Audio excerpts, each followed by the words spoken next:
Thank you for joining us, race fans. I'm Darius Murumkato here on this glorious day, enjoying the smell of the horses and the roar of the crowd.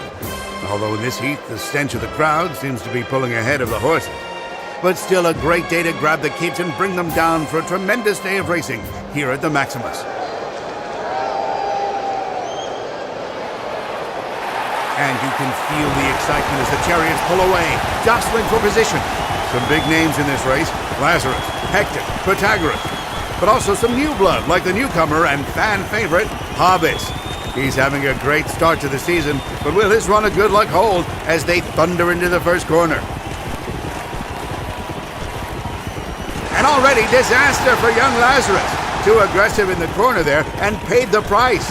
And he's not the only one. Another driver goes down. That's two of them riding the old crotch rocket. But now they're making a break for it.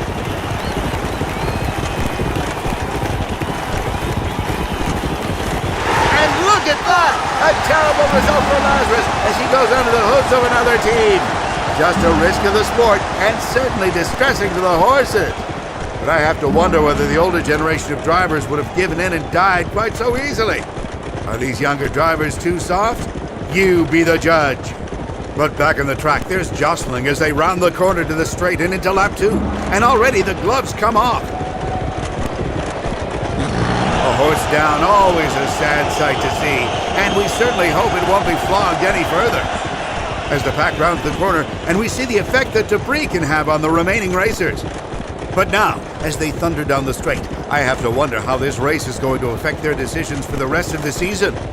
They definitely have a lot of options to improve their performance in the future, something a racer always needs to be planning for.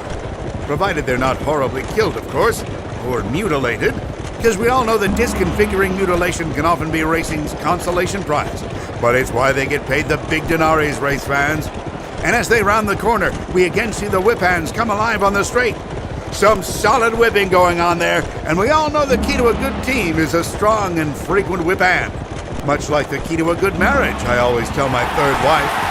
And just like a happy marriage, the trick to this next corner is going to be finding the right position. So at this stage of the race, the track is a mess of crashed chariots and rampaging teams, just what the crowd came to see. The baying mob reveling in the death and mutilation of the race is certainly the smiling face of modern charioteering. And it looks like he sneaked by before changing lanes. You can see the marks on the track from his skid very clearly there, though I often think there should be a simpler phrase for that. But my mind's a blank, so send us your thoughts, race fans.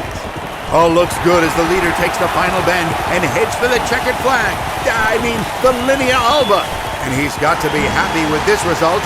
He waves to the crowd, elated at finishing with a full complement of limbs. He'll certainly need them. There's a lot more racing to come after they clear the wreckage and bodies from the track. But for now, it's goodbye, race fans. Murray Ambulance will be here for the next big race, and I want to take this moment to remind you about Qvadriga, the official game of the Maximus. All the latest drivers, and so simple, even a slave could play it. Available now from all good fora.